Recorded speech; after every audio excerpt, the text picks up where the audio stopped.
Yo, what's up? Welcome back to another episode of the LaVar Walker Daily Show podcast. I go by the name LaVar Walker, and welcome back to another episode of this wonderful, wonderful show. Before I even got on here, I'm going to tell y'all something, because these is growing pains, and I'm growing doing this all by myself. I talked for about an hour, and I didn't even realize I hadn't hit record. So that shows you how stupid I am.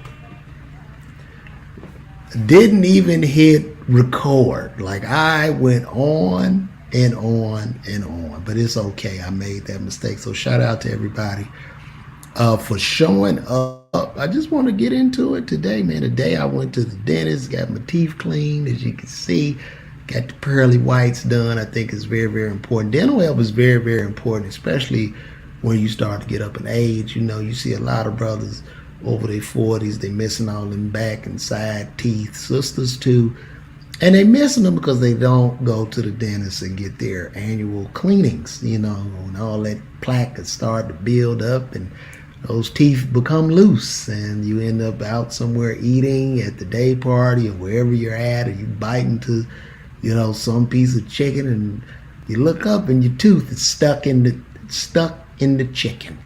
And you have to, it's very, very important. I really would want to say, brothers and sisters, make sure you go to the dentist, man, and floss. Because if I see one more brother in $7,000 worth of clothes with just plaque taped up on the bottom of his mouth, and the mouth just there's an old nasty funky mouth with $40,000 in jewelry and $7,000 in clothes. The Mary Jeans and the Balenciagas can't help your teeth.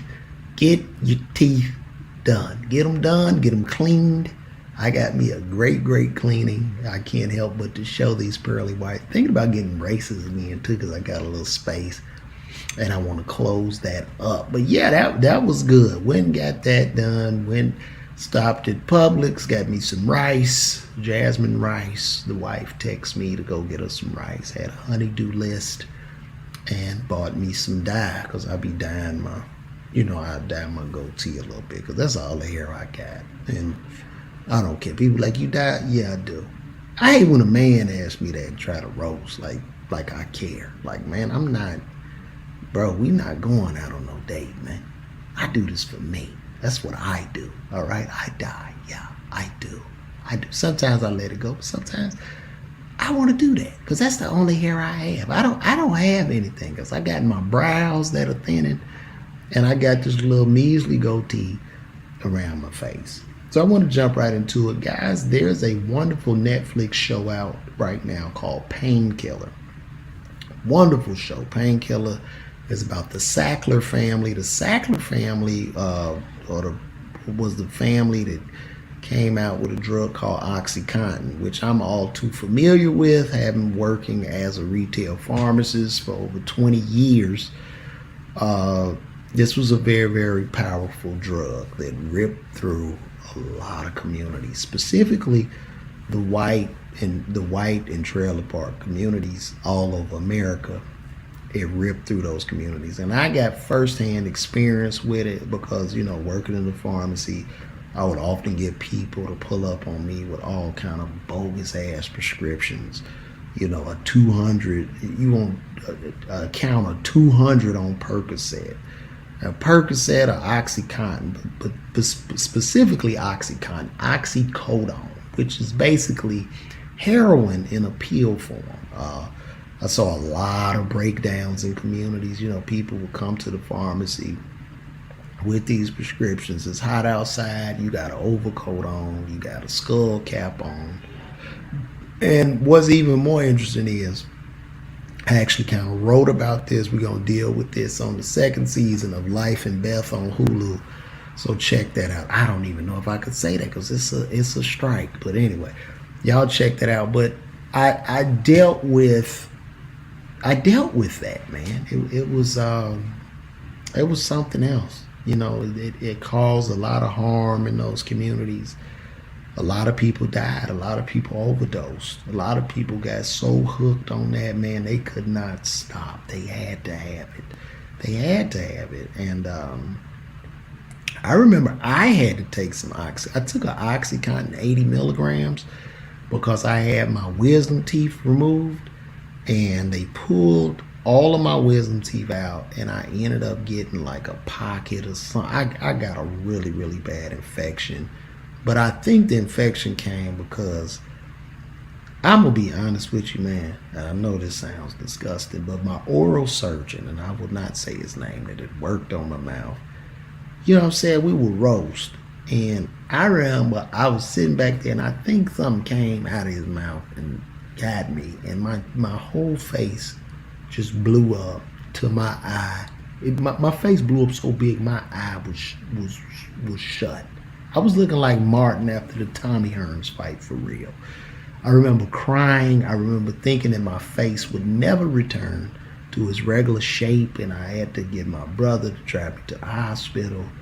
And my brother, you know, he a comedian too. You know, he got jokes and shit, and my face was blowing up, and my tears was rolling down my eye. And he looks at me and say, "Yo, man, if your face stay like this, man, you gonna make it as a comedian." And I'm like, "Oh, you dirty motherfucker. Take me to the hospital."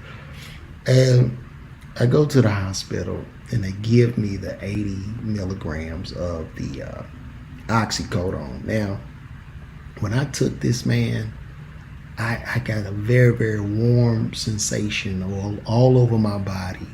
And brother, when I tell you I was floating, I felt my body literally lift up off of the bed. Like, lift up off of the bed. And thank God that, you know, I don't really have an addictive personality, because I'd have been hooked on that shit. Not only hooked, but I definitely would have been stealing out of the pharmacy and popping that shit for myself. Like, I would have had heavy abuse potential. You know what I'm saying? Because that shit is something else. Like I say, it's heroin in the pill form. You dealing with opiates. You dealing with pleasure receptors, right? You dealing with something that can help the brain secrete that beautiful neurotransmitter called dopamine, which gives you that pleasurable feeling, which makes you feel happy. Just like when people take cocaine, or when people, even we get the dopamine release when we pick up our phones. When you get that blue screen and you looking for that like, or looking for that comment, or looking for that DM, and you get it, and you feel it. You feel that little release of energy. That's dopamine, and it's highly, highly addictive. The pleasure receptor, that's what it hits. But this shit was for pain, and it got so bad that people couldn't live without this shit, man. I even do a joke on it. You can go on YouTube and see it. I do a joke about opiates. I did it at Chocolate Sunday in LA. It's a bit that I do, but this really was going on in the pharmacy. You just getting these people coming all over. Man, I've been to 8 pharmacies trying to get this. Ain't nobody got it. And you know, you just don't want to feel the shit. Like, literally, I remember if I would feel one Percocet prescription, I would get them shits all day.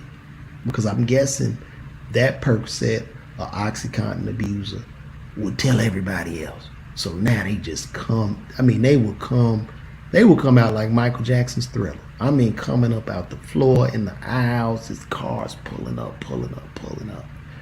And it was just, it was sad, man. It was sad. But this particular family in this show, very greedy family, they made billions and billions of dollars.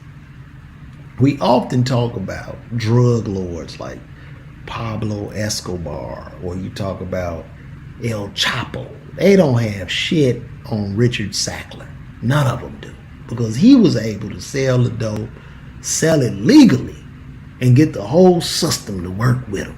Get everybody, the doctors, the pharmacists, everybody to work with him. And as people were dying, as children were losing their lives, and people were saying, yo, man, this has abuse potential. You know, this guy, this family was so greedy that they went so far as to attack the abusers to say, oh, they're abusing. Let's slam them home. Let's get on the abusers. This drug is just for pain. If you abuse, that's on you.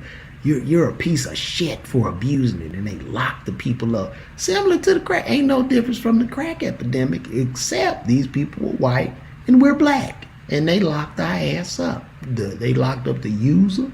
They locked up the seller. And then they funded a fucking war off of our backs and tore our community down. Whereas, in this whole opioid epidemic, all this shit was fine. You know what I mean? Because they did it within the confines of the laws. That's what they did.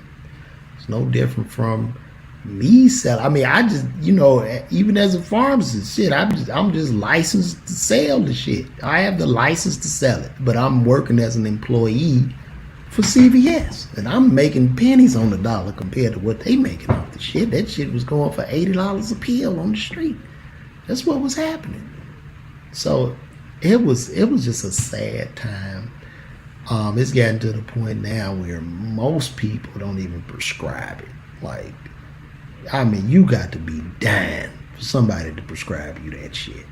And even fentanyl, we would add a fentanyl patches, the fentanyl duragesic patches. They came in like 72 micrograms. They would be released over 72 hours for pain. Fentanyl, that shit that is killing people now, we had that shit in the back of the pharmacy where you could probably cut the fentanyl pack open and get the actual fentanyl out of that, and just a little tiny dose. Just a tiny dose, just this small dose, as small as this pen, could kill you. It's killing people now.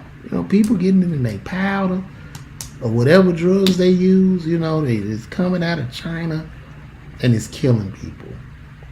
And this is another substance that, was somewhat legal. And the Sackler family was vicious. They probably made $20 to $30 billion.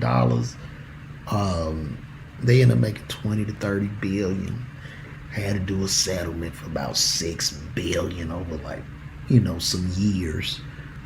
And so the $6 billion settlement really didn't even come out of their pocket because they got so much fucking money that, you could take 2 billion and grow that shit to 6, because when you talking in the billions, the amount of interest that's able to compound and accumulate over a short period of time is ridiculous. And they did that shit and didn't even go to jail, nothing. They just paid this settlement. Them motherfuckers should have went to jail for this shit, man. They was in the laboratory just trying to make some shit up to get you hooked on. It's very, very sad. Very, very sad. And now, dealing with those C2 narcotics, I think that's the only thing that's kind of keeping a lot of pharmacies' doors open, the narcotics. People might come in to get a shot. They might come in and get like a flu vaccine. The elderly might want to come get a shingle shot or something like that. But I think a lot of this shit is holding a lot of these pharmacies' doors open. Like the fentanyl. And then another C2 narcotic would be Adderall. Now, C2 means these are Schedule II substances which has very, very high abuse potential. The only other... The number one substances are those that are illegal: heroin, cocaine, that shit. But they was able to devise the plan with OxyContin of putting heroin, literal heroin, in a pill form to get your ass addicted. Get everybody addicted. They had them out there like zombies, man. It was totally legal, man. They just making money hand over fucking fist. You could just pay off everybody. When you start making billions of dollars, that's an insane. That's $1 billion is a relatively insane amount of money. Because if you got $1 billion cash, and I'm not even saying if we talking they got 20 billion, they had about $1 billion or 2 billion of liquid cash. That's an insane amount of money. And to show you what $1 billion is versus $1 million, a million seconds, I believe, is 11 days. A billion seconds is 34 years. That's to show you the insanity with that $1 billion money. So I can't imagine, like, psychologically, I would like to sit down with a billionaire. I would like to sit down with a billionaire and psychologically talk to them. They should do some psychological evaluations, because that's a lot of fucking power of how you could squash a person, because you literally have $1,000 million.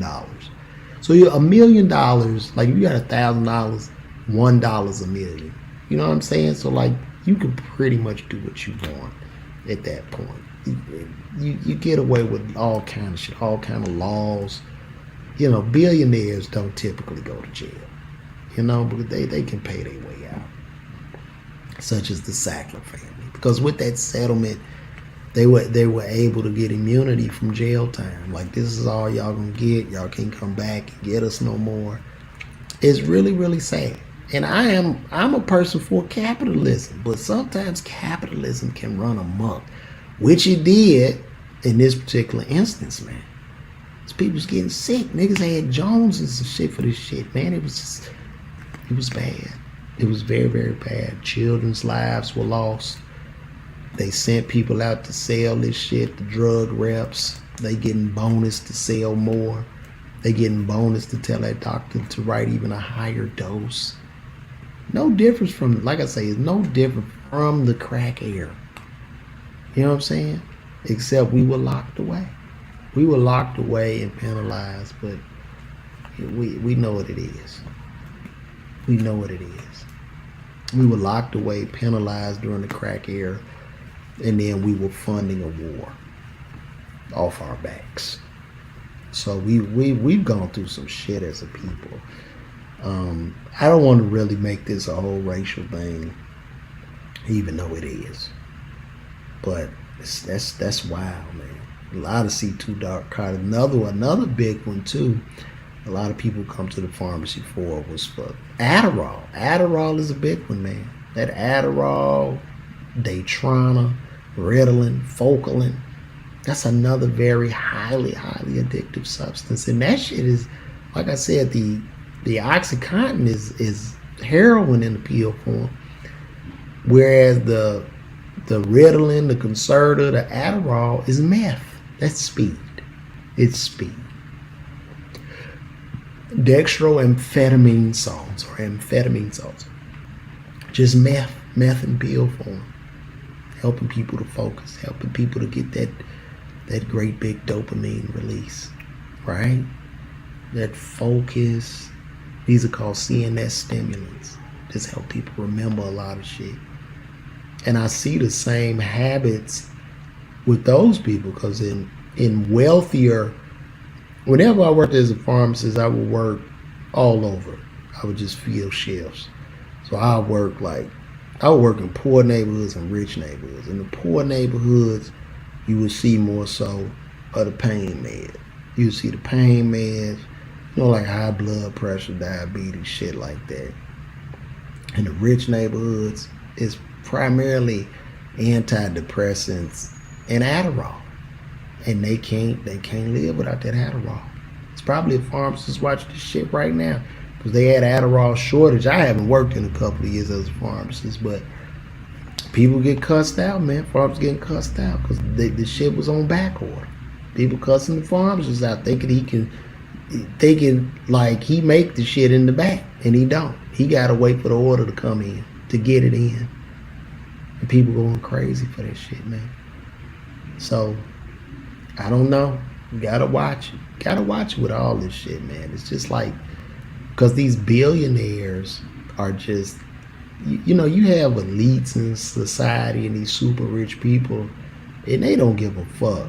These people, they don't care what color you are. You're a number to them.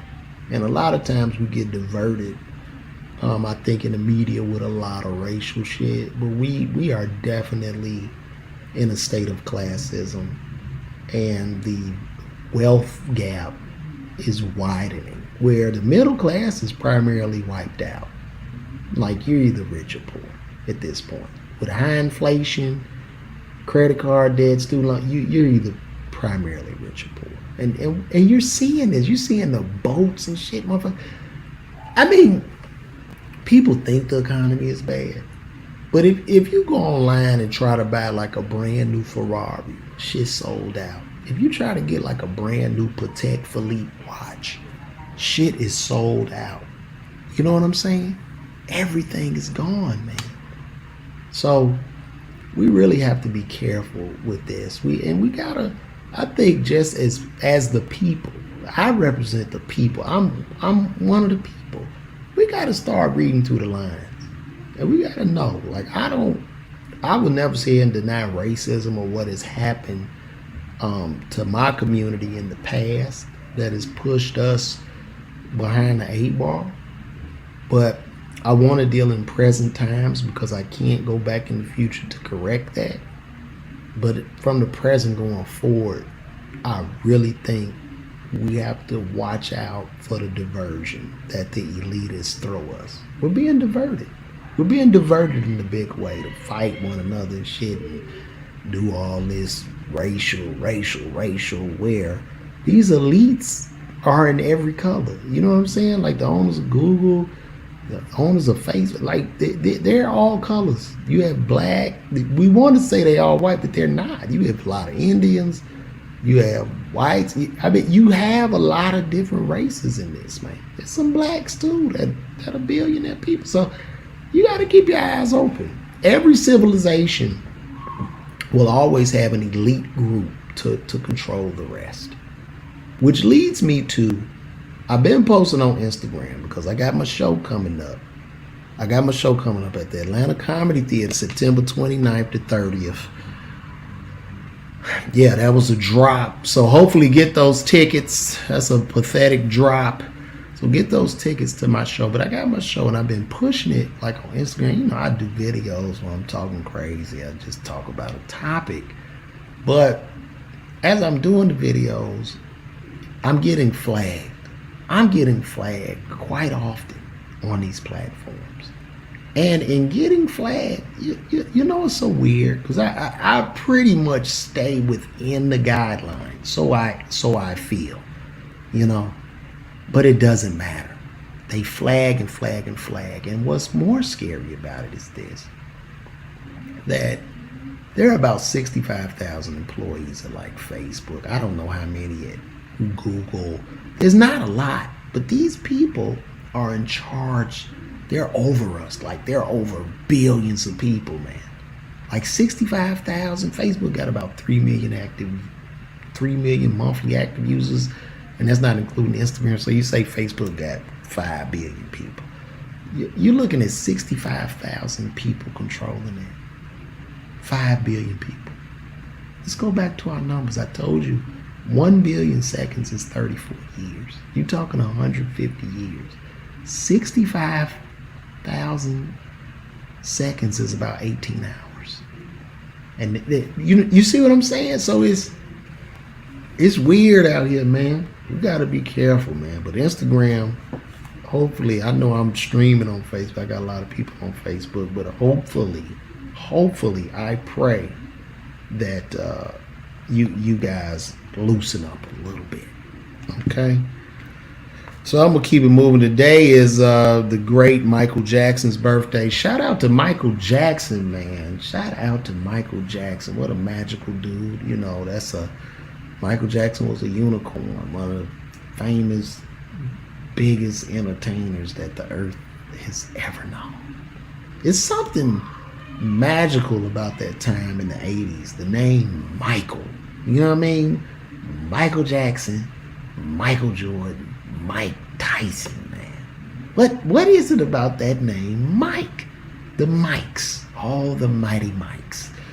But shout out to Michael Jackson, fellow Virgo. It is Virgo season. Virgo season is here. Shout out to all my Virgos, all my analytical, overthinking, loving Virgos in the world. Shout out to you guys.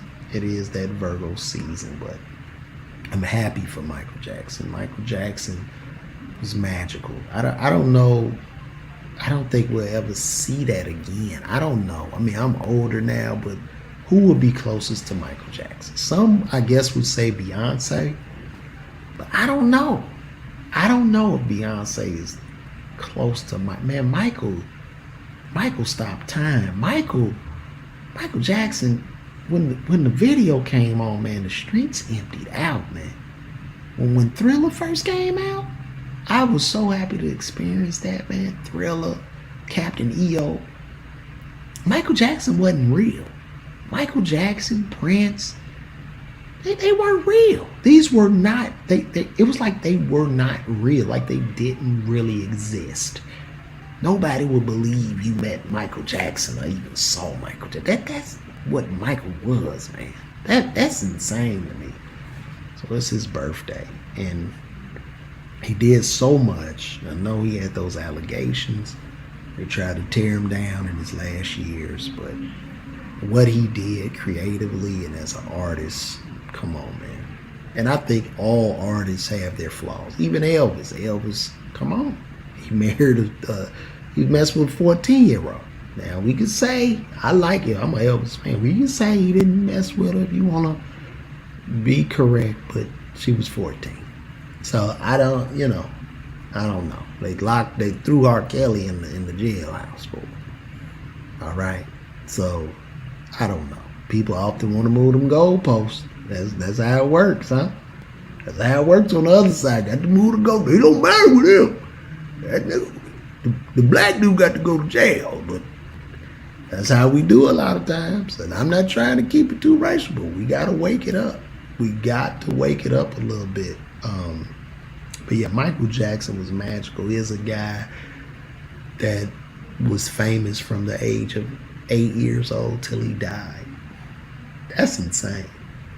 Could you imagine that? Could you imagine? I look at my son now. My son is 8. And I've thought about it. I say, imagine if that boy was Michael Jackson. We ain't even living off of. He's a business. He's making millions of dollars a year. He's a whole entire business. And he's traveling at 8 years old.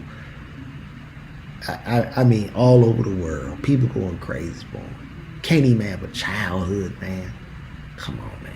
That's something crazy. And for Michael to be able to perform and the level of entertainment that he gave us, man. Shout out to Michael Jackson. I wish I could play the music of Michael, but I would get flagged, so I can't play that music. One of the topics I want to get into, and probably what you clicked on this for, I don't know if you stayed with me, but they offered a Rick Ross course at Georgia State. And I did an Instagram video about it, and I received backlash, and they called me a hater. Now, I don't got nothing against Rick Ross. Rick Ross has made great music. You know, that Maybach music, I ride out to. But I just pointed out the obvious, like, give me a fucking break. We're already in a crisis with student loans being insane. People are trying to get student loans forgiven. And you do a course on Rick Ross. I don't know how learning about Rick Ross will help any of these students get a job. What are you learning? How to grunt and open a Wingstop? Like what are we talking about here? People call me a hater for the shit. I'm like, how is that a hater? I don't have nothing against the man, but I'm saying if these kids are going to school spending their money, why are they learning about Rick Ross? And they got debt. You know, this is debt that they're taking on for these loans. And these colleges continuously jack up the tuition. So how does that help? They can't be taught about maybe Robert Smith, Bob Johnson. Why are we using like an entertainer, a guy? This is one in a billion shot at being a rapper at his level. You can't even talk about just a super successful person that actually graduated from college without going into the arts and became a millionaire. Because the children would have a higher chance of being that than being Rick Ross. That's all I'm saying. And you would think that people would think I'm making sense. But no, No, they threw stones at me. Are you ain't he a millionaire? I'm like, bruh, yeah, he's a multimillionaire. But what about the billionaire brothers who have a degree in engineering? Or what about the billionaire that has a degree in law? What about those brothers? I think they have a bigger chance of becoming them than Rick Ross. I'm just going off numbers and statistics. We can't continuously push these entertainers into our children's schools and let them learn from them. Like, it's, this is a hard business. And I'm even saying this as an entertainer, but I went to school. I still have my Farm D. If this shit fail, I got some. You know what I'm saying? I got some. I'll be all right. I'll be all right. Through education, though. Through education. Right? I think it's a little hypocritical to send Sexy Red to the high school to talk to young girls. I think it's a little hypocritical, because what are you telling the girls? Sexy Red, if you don't know who it is a female rapper. She has the song My P is Pink and my B-hole is brown. I'm just trying to say this because I don't want to get flagged. How do you you send her to talk to the children at the school? What does she say to them? What message are you sending the little girl? Hey, this who you need to be like. You want to be successful. Talk about your sexual organs. Get on stage in front of people. Make a fool of yourself. Dance. Do a little dance. It's ridiculous. You can't. This is what's happening. This is why we're failing in society right now. I believe that the Rick Ross course is a total waste of time. I don't care. I'm just keeping it real. And some dude's like, well, what other millionaire invite you to I can't believe he said it. What other millionaire invite you to a car show at his house? What? Man, you can't be serious, brother. You can't be serious. But that's how I feel, man. And with that being said, we're going to close this out, man. Listen, my name is LaVar Walker. This is another episode of LaVar Walker Daily Show podcast. I want to thank each and every one of you for tuning in. And I will be, listen, check me out. Look, Atlanta Comedy Theater, September 29th to 30th. It won't just be a show. It's going to be an experience. You know what I'm saying? I know I'm on here, but come on. Come out, man. Get the tickets. Let's go. Holla at me, man. LaVar Walker Daily Show podcast. I will see you guys soon. All right? Have a great evening.